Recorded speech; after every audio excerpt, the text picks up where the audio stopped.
SIP versus chit fund இதில் எது சிறந்தது, எது சரியானது, எது நமக்கு அதிகமான லாபத்தை கொடுக்கும், அதை தான் இந்த வீடியோவில் நம்ம பார்க்க போகிறோம். இந்த இரண்டுமே நம்ம கொஞ்சம் ஒப்பிட்டு நம்ம பார்க்க போகிறோம். நான் பொதுவாக என்னுடைய சேனலில் எஸ்ஐபி பற்றி அதிகமாக பேசுவேன் அப்படிங்கிறனால சிட் ஃபண்ட் பற்றி ஏதோ நெகட்டிவாக பேசுவேன் அப்படின்னு சொல்லி நினைக்காதீங்க. ஆக்சுவலாக சிட் ஃபண்ட் அப்படிங்கிறதும் ஒரு விதமான ஒரு இன்வெஸ்ட்மெண்ட் இன்ஸ்ட்ருமெண்ட் தான், ஒரு டூல் அப்படின்னு சொல்லலாம். அதனால் அது என்ன அப்படிங்கிறத புரிஞ்சுக்கிட்டு அதை பயன்படுத்த வேண்டிய விதத்தில் நாம் பயன்படுத்தணும். பொதுவாக நம்ம பார்த்தோம் அப்படின்னா நம்முடைய பெற்றோர்கள் அவங்க பார்த்திங்கன்னா சிட் ஃபண்டை ரொம்ப பெருமையாக பேசுவாங்க. நான் இந்தந்த விஷயத்தெல்லாம் இந்த சீட்டு போட்டு தான்ப்பா செஞ்சேன் அப்படின்னு சொல்லி பெரியவங்க பேசுகிறது நீங்கள் கேட்டிருப்பீங்க. ஆனால் இப்போ உள்ள யங்கர் ஜென்ரேஷன் பார்த்திங்க அப்படின்னா எஸ்ஐபி போடுறா, இந்த காலத்தில் அதுதான் சரி, அதெல்லாம் சரிப்பட்டு வராது அப்படிங்கிற மாதிரி இரண்டு விதமான கருத்துக்கள் இருக்கலாம். நாம் இந்த ரெண்டையும் இதில் ஒப்பிட்டு பார்த்து அந்த இன்வெஸ்ட்மெண்ட்ஸை புரிஞ்சுக்கிறதுக்கு முயற்சி பண்ணலாம். நம்ம எந்த அளவுக்கு இந்த இன்வெஸ்ட்மெண்ட் முறைகளை சரியாக புரிஞ்சுக்கிறோமோ அந்த அளவுக்கு நம்மளால் அதிலிருந்து அதிகமான பலனை எடுக்க முடியும். ஸோ அதுக்காக தான் இந்த வீடியோவை நம்ம பேசுகிறோம். ஆனால் அதுக்கு முன்னாடி இந்த மாதிரி இன்வெஸ்ட்மெண்ட்ஸை புரிஞ்சுக்கிறதுக்காக நான் போடுற இந்த வீடியோக்களை நீங்கள் மிஸ் பண்ணக்கூடாதுன்னு நினச்சிங்க அப்படின்னா இந்த சேனலை சப்ஸ்கிரைப் பண்ணிக்கோங்க. வணக்கம் தமிழ் குடும்பம், நான் ஜஸ்வின் தமிழ் அகாடமிக்கு உங்களை வரவேற்கிறேன். வாங்க வீடியோக்குள்ளே போகலாம்.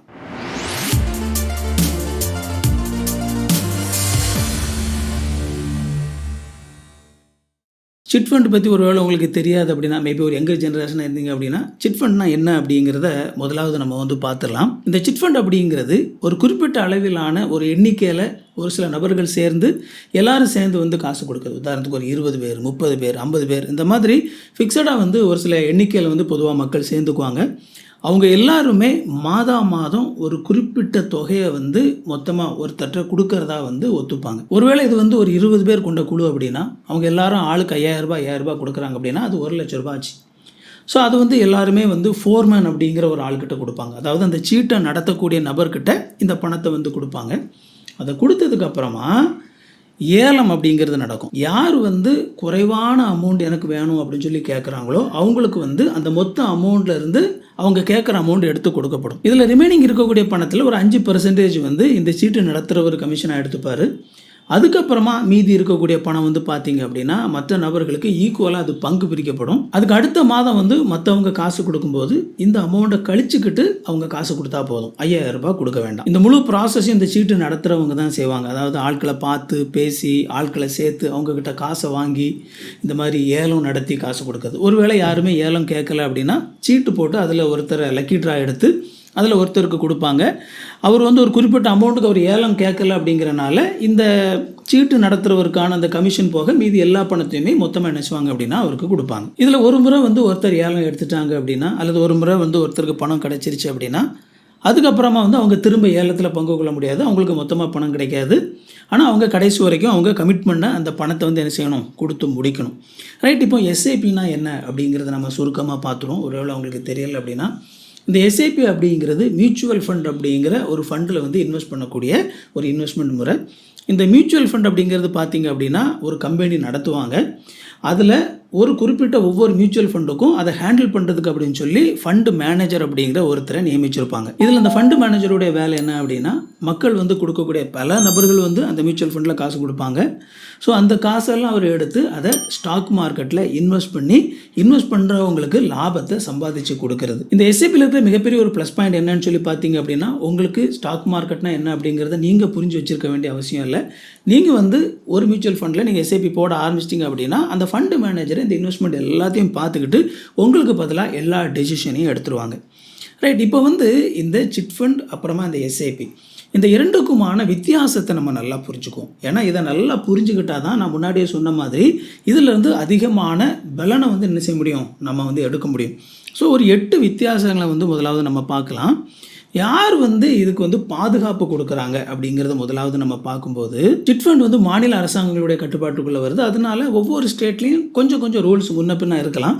தமிழ்நாட்டை பொறுத்த வரைக்கும் சிட் ஃபண்ட் ஆக்ட் 1982 அப்படிங்கிற அந்த சட்டத்துக்கு கீழே இந்த சிட் ஃபண்ட் அப்படிங்கிறது கொஞ்சம் நெறிமுறைப்படுத்தப்படுது.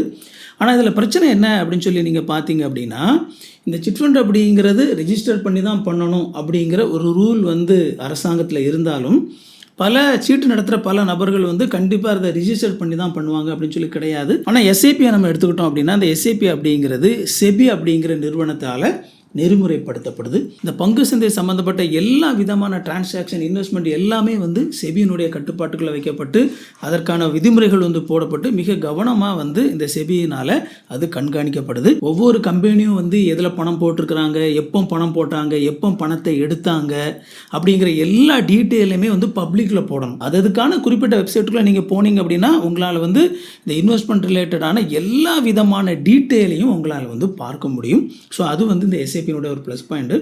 அடுத்ததாக வந்து பணத்தை எப்போ எடுக்கலாம் அப்படின்னு சொல்லி நம்ம பார்க்கும்போது, சீட்டை பொறுத்த வரைக்கும் நீங்கள் வந்து உங்களுக்கு அதிகமான லாபம் உங்களுக்கு அந்த சீட்டில் வேணும் அப்படின்னா நீங்கள் எந்த ஏலமுமே எடுக்காமல் கடைசி வரைக்கும் வெயிட் பண்ணி நீங்கள் வாங்கலாம். அப்படி உங்களுக்கு வந்து உங்கள் கையில் கிடச்சிச்சு அப்படின்னா சீட்டு மூலமாக வந்து உங்களுக்கு அதிகமான லாபம் கிடைக்கும். ஆனால் அதே நேரத்தில் உங்களுக்கு சீக்கிரமாக பணம் வேணும் அப்படின்னா நீங்கள் வந்து ஏலத்தில் நீங்கள் பங்கெடுக்கலாம். அப்படி ஏலத்தில் நீங்கள் பங்கெடுக்கும்போது எல்லாரும் சேர்ந்து ₹1,00,000 பணம் போட்டிருக்கிறாங்கன்னா உங்களுக்கு வந்து அந்த ₹1,00,000 கையில் கிடைக்காது. நீங்கள் எவ்வளவு குறைவாக யார் குறைவாக ஏலம் கேட்குறாங்களோ அவங்களுக்கு தான் கிடைக்கும். அப்படிங்கிறனால உங்களுக்கு வந்து நீங்கள் மொத்தமாக எவ்வளோ கொடுக்குறீங்களோ அதில் விட கொஞ்சம் குறைவான அமௌண்ட் தான் உங்களுக்கு கையில் கிடைக்கும். எஸ்ஐபியை பொறுத்த வரைக்கும் பொதுவாக வந்து நீங்கள் இந்த எஸ்ஐபி ஸ்டார்ட் பண்ணுறீங்க அப்படின்னா ஒரு 2லேருந்து 3 நாள் அதுக்கப்புறமா வந்து ஒருவேளை நீங்கள் வந்து வரணும், எனக்கு போதும், நான் எஸ்ஐபி போடணும்னு நினைக்கல அப்படின்னாலும் நீங்கள் இமீடியட்டாக வந்து அந்த எஸ்ஐபியை கேன்சல் பண்ணிவிட்டு அந்த பணத்தை வந்து நீங்கள் எடுத்துக்கலாம்.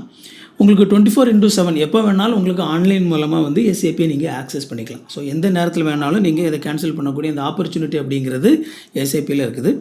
ரிட்டர்ன் எவ்வளவு கிடைக்கும் அப்படின்னு சொல்லி நம்ம பார்க்கும்போது நம்ம வந்து இந்த சீட்டை பொறுத்த வரைக்கும் நமக்கு வந்து ஒரு ஃபிக்ஸட் இன்கம் உங்களால் வந்து ஈஸியாக கெஸ் பண்ண முடியும். எவ்வளோ வந்து உங்களுக்கு திரும்ப கிடைக்கும் அப்படிங்கிறத ஓரளவு ப்ரிடிக்ட் பண்ணிடலாம். அதே மாதிரி அந்த குறிப்பிட்ட அளவுக்கு மேலே வந்து அந்த லாபம் அப்படிங்கிறது போகவே போகாது. எஸ்ஐபியை பொறுத்த வரைக்கும் அது வந்து மார்க்கெட்டோட தொடர்புடையது. அதனால் உங்களுக்கு வந்து இதில் எவ்வளவு லாபம் கிடைக்கும் அப்படிங்கிறதுக்கு சீலிங்கே கிடையாது. இவ்வளவு தான் கிடைக்கும் அப்படின்னு சொல்லியே நம்மளால் சொல்ல முடியாது. நினச்சா ஒரு சில நேரத்தில் திடீர்னு வந்து 100 மடங்கு கூட கிடைக்கலாம். அதனால் இதுக்கு வந்து சீலிங்கே கிடையாது. பட் ஆனால் அதே நேரத்தில் கண்டிப்பாக அவ்வளவு கிடைச்சிருமா அப்படின்னு சொல்லி கேரண்டியாக சொல்ல முடியுமான்னா கேரண்டியாக சொல்ல முடியாது. சிட் ஃபண்டில் கேரண்டியாக எனக்கு இவ்வளோ பணம் கிடைக்கும் அப்படிங்கிறத சொல்ல முடியும். ஆனால் எஸ்ஐபியில் வந்து கேரண்டியாக இவ்வளோ கிடைக்குங்க அப்படின்னு சொல்லி யாராலையுமே சொல்ல முடியாது அப்படிங்கிறதையும் நாம் புரிஞ்சுக்கணும். இது வரைக்கும் இந்த வீடியோவை பார்த்துட்டிங்க அப்படின்னா அந்த வீடியோ உங்களுக்கு ரொம்ப பயனுள்ளதாக இருக்குதுன்னு சொல்லி அர்த்தம். அப்படின்னா என்னோடய சேனல்லாம் போட்டுக்கிற மற்ற வீடியோக்களும் கண்டிப்பாக உங்களுக்கு பயனுள்ளதாகத்தான் இருக்கும். இந்த வீடியோவை லைக் பண்ணிக்கோங்க, ஹைப் பண்ணி விடுங்க, சேனலை சப்ஸ்கிரைப் பண்ணிக்கோங்க.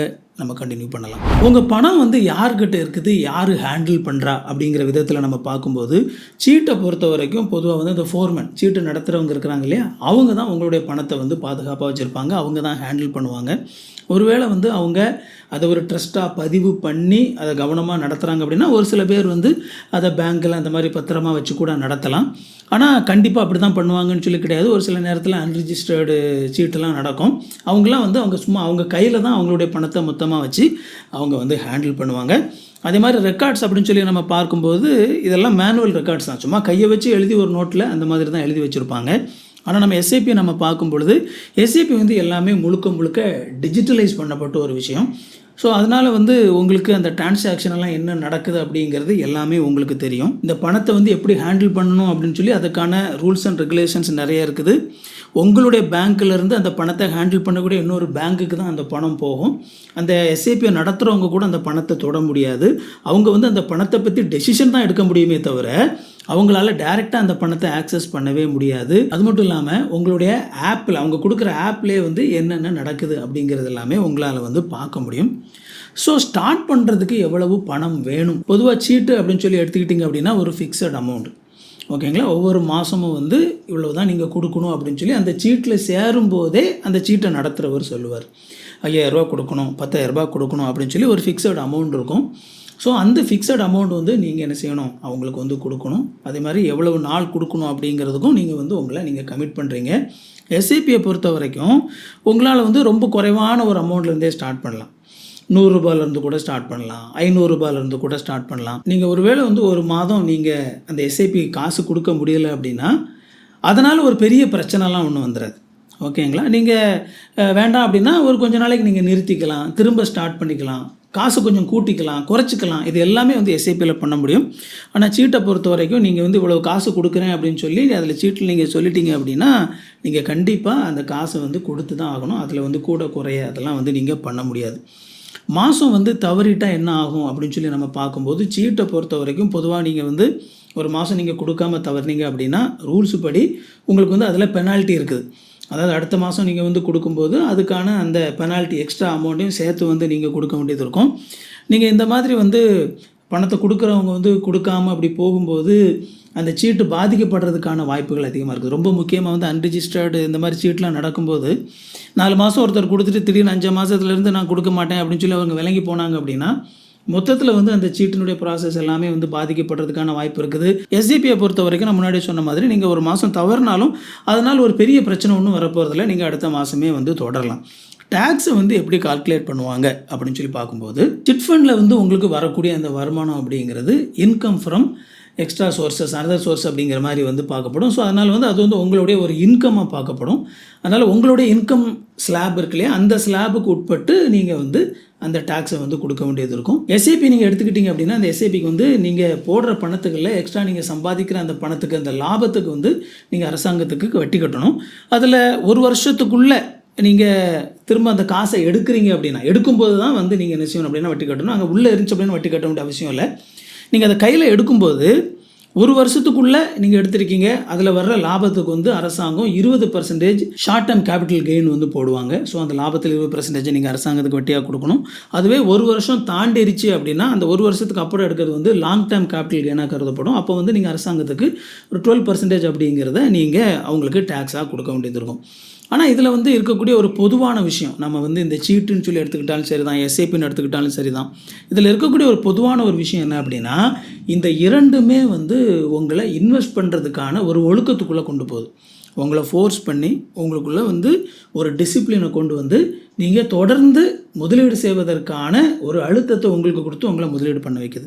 ஸோ ரெண்டுமே ஒரு ஃபினான்ஷியல் டிசிப்ளின் அப்படிங்கிறத நம்ம புரிஞ்சுக்கணும். ஸோ அதனால தான் வந்து இது தமிழ்நாட்டு மக்களுக்கு ஒரு பிடிச்ச ஒரு முதலீட்டு முறையாக இருக்குது. சீட்டு அப்படிங்கிறது காலம் காலமாக நம்முடைய கலாச்சாரத்தில் ஊறி போன ஒரு விஷயமா இருக்குது. பேங்க் அக்கௌண்ட்டு கூட இல்லாத ஒரு காலகட்டம், பெரிய அளவில் வந்து மணி டிரான்சாக்ஷன் அதெல்லாம் தெரியாத அந்த காலகட்டத்தில் கூட ஒரு கம்யூனிட்டியாக ஒன்றா சேர்ந்து, தெரிஞ்சவங்களாக ஒன்றா சேர்ந்து மொத்தமாக வந்து ஒரு பணத்தை போட்டு அவங்களுக்கு தேவையான ஒரு அதிகமான ஒரு பணத்தை எடுக்கிறதுக்கான ஒரு நல்ல ஒரு முறையாக வந்து இந்த சீட்டு இருந்தது. இன்றைக்கு வரைக்கும் பல கிராமங்களில் இந்த சீட்டு அப்படிங்கிறது பல மக்களோட நம்பிக்கைக்குரியதாக இருக்குது. இந்த சீட்டு மூலமாக வந்து நான் சீட்டு வச்சு தாங்க நான் கல்யாணமே நடத்தி வச்சேன், இந்த சீட்டை கட்டி தாங்க நான் இந்த நகையை வாங்கினேன் அப்படின்னு சொல்லி ஒவ்வொருத்தரும் இந்த சீட்டை வந்து ரொம்ப பெருமையாக பேசுகிறத வந்து நம்ம பார்க்க முடியும். ஏன்னா அது நல்ல ஒரு ஃபினான்ஷியல் டூலாக இருக்குது. ஆனால் அதே நேரத்தில் நாம் கொஞ்சம் நேர்மையாக இந்த சீட்டை நம்ம பார்த்தோம் அப்படின்னா இந்த சீட்டில் வந்து ஏமாற்றப்பட்ட பல விஷயங்களும் இருக்குது. ஓகேங்களா? முக்கியமாக அந்த சீட்டை நடத்தக்கூடிய நபர் ஒரு பெரிய ஒரு அமௌண்ட்டுக்கு நான் சீட்டு நடத்துகிறேன் அப்படிங்கிற மாதிரி நிறைய பேர்கிட்ட காசை வாங்கிக்கிட்டு தப்பிச்சு ஓடின கதைகளை வந்து நம்மளால் வந்து கேட்க முடியும். சீட்டு நடத்துகிறேன் அப்படின்னு சொல்லி ஆரம்பிச்சுட்டு அதுக்கப்புறமா அவங்களால நடத்த முடியாமல் பாதியில் விட்டு கொடுத்த பணமும் நமக்கு கிடைக்காம போய் இந்த மாதிரியான பிரச்சனைகள் எல்லாமே வந்து நிறைய சீட்டில் நடந்திருக்குது அப்படிங்கிறதையும் நம்மளால் வந்து மறுக்க முடியாது. அப்போது நீங்கள் வந்து இப்போ சீட்டுக்கு நீங்கள் சேர போகிறீங்க அப்படின்னா நீங்கள் வந்து நான் முன்னாடியே சொன்ன மாதிரி இந்த சீட்டு அப்படிங்கிறது என்ன அப்படிங்கிறத புரிஞ்சுக்கிட்டு சரியான விதத்தில் கவனமாக பார்த்து இதில் ஜாயின் பண்ணிங்க அப்படின்னா உங்களால் வந்து இதில் நல்ல பெனிஃபிட் பார்க்க முடியும். முதலாவது, இந்த சீட்டு வந்து நிறைய நடத்தப்பட்டாலும் அவங்க ரெஜிஸ்டர் பண்ணியிருக்காங்களா அப்படிங்கிறத பாருங்கள். ஏன்னா சட்டம் அதைத்தான் சொல்லுது. அவங்க வந்து ஒவ்வொரு பேமெண்ட்டுக்கும் ரிசிப்ட் கொடுக்குறாங்களா அப்படின்னு சொல்லி பாருங்கள். உங்களை ரொம்ப ப்ரெஷர் பண்ணி உங்களை அந்த மாதிரி மிரட்டி அந்த மாதிரி பண்ணக்கூடிய ஆட்களா அப்படிங்கிறதெல்லாம் கொஞ்சம் கவனிச்சுக்கோங்க. அடுத்ததாக கவனிக்க வேண்டிய ஒரு விஷயம் என்ன அப்படின்னா, அதை நடத்தக்கூடிய ஃபோர்மேன், அதாவது இந்த சீட்டு நடத்துவருடைய ரெப்புடேஷன், அவர் அதை தொடர்ந்து நல்லபடியாக நடத்திட்டு வராங்களா அப்படிங்கிறத பாருங்கள். அவங்க வந்து ஏமாத்தின ஒரு சில சம்பவங்கள் நடந்திருந்தாலோ அல்லது புதுசாக ஒருத்தர் நடத்துகிறாங்க அப்படின்னாலோ நீங்கள் வந்து கொஞ்சம் கவனமாக இருக்கணும். பொதுவாக சீட்டை பொறுத்த வரைக்கும் இதில் ரொம்ப முக்கியமான ஒரு ஃபவுண்டேஷன் என்ன தெரியுமா? தெரிஞ்சவங்க சர்க்கிள். நல்லா தெரிஞ்சவங்க சர்க்கிள், ஒருத்தருக்கு ஒருத்தர் தெரிஞ்சு அப்படிப்பட்ட சூழ்நிலை நடத்தக்கூடிய இடத்துல வந்து பொதுவாக சீட்டு போடப்பட்டுச்சு அப்படின்னா பெரிய அளவில் வந்து இந்த சீட்டில் வந்து அதிகமான பிரச்சனை வராது. ஆனால் அதே நேரத்தில் நான் முன்னாடி சொன்ன மாதிரி சீட்டு அப்படிங்கிறது ஒரு ஷார்ட் டேர்ம் இன்வெஸ்ட்மெண்ட் இன்ஸ்ட்ருமெண்ட். ஓகேங்களா? ஒரு ஷார்ட் டேர்மில் உங்களுக்கு ஒரு குறிப்பிட்ட பணம் தேவை அப்படின்னா அதை எடுக்கிறதுக்கு தான் வந்து சீட்டு நிச்சயம் பயன்படும். அதனால் அந்த நோக்கத்துக்காக வந்து நீங்கள் என்ன செய்யலாம் அப்படின்னா இந்த சீட்டை வந்து பயன்படுத்தலாம். ஆனால் எஸ்ஐபி அப்படின்னு சொல்லி நம்ம பார்க்கும்போது எஸ்ஐபி அப்படிங்கிறது பொதுவாக லாங் டேர்ம் இன்வெஸ்ட்மெண்ட் இன்ஸ்ட்ருமெண்ட். ஓகேங்களா? ஒரு ஷார்ட் டேர்மில் அதிகமான பணம் எடுக்கக்கூடிய ஒரு விஷயம் கிடையாது. லாங் டேர்மில் உங்களுக்கு செல்வத்தை சேர்த்து கொடுக்கக்கூடியது தான் இந்த எஸ்ஐபி, சிஸ்டமேட்டிக் இன்வெஸ்ட்மெண்ட் பிளான். ஒரு 10 வருஷம் 15 வருஷம் நீங்கள் ரெகுலராக இந்த எஸ்ஐபி பண்ணிகிட்டு இருந்தீங்க அப்படின்னா கண்டிப்பாக ஒரு லாங் டேர்மில் பெரும்பாலான எஸ்ஐபிக்கள் உங்களுக்கு லாபத்தை தான் சம்பாதிச்சு கொடுக்கும் அப்படிங்கிறது தான் ஹிஸ்ட்ரி நமக்கு சொல்கிற பதில். ஸோ இந்த வீடியோ உங்களுக்கு ரொம்ப பயனுள்ள ஒரு வீடியோவாக இருந்திருக்கும் அப்படின்னு சொல்லி நம்புகிறேன். ஒருவேளை இதை பற்றி புரிஞ்சுக்கணும்னு ஆசைப்படக்கூடிய உங்களுடைய நண்பர்கள் உறவினர்கள் இருப்பாங்க அப்படின்னா அவங்களுக்கு இந்த வீடியோ ஷேர் பண்ணி விடுங்க. நான் ஒருவேளை இந்த சீட்டு பற்றியோ அல்லது எஸ்ஐபி பற்றியோ ஒருவேளை சொல்ல தவறுன ஒரு விஷயம் இருக்குது, இதையும் நீங்கள் சீட்டு பற்றி சொல்லியிருந்தீங்கன்னா நல்லா இருந்திருக்கும் அப்படின்னு சொல்லி நீங்கள் எதாவது நினச்சிங்க அப்படின்னா அதெல்லாம் கூட தாராளமாக நீங்கள் கமெண்டில் சொல்லலாம். உங்களுடைய அனுபவங்களை நீங்கள் கமெண்டில் சொல்லுங்கள். இந்த வீடியோவை லைக் பண்ணிக்கோங்க, ஹைப் பண்ணி விடுங்க, சேனலை சப்ஸ்கிரைப் பண்ணிக்கோங்க. உங்களுக்கு நோட்டிஃபிகேஷன் வேணும்னு நினச்சிங்க அப்படின்னா அந்த பெல் பட்டனை கிளிக் பண்ணிக்கோங்க. இன்னொரு சூப்பரான வீடியோவில் சந்திப்போம் friends. Thank you. God bless you.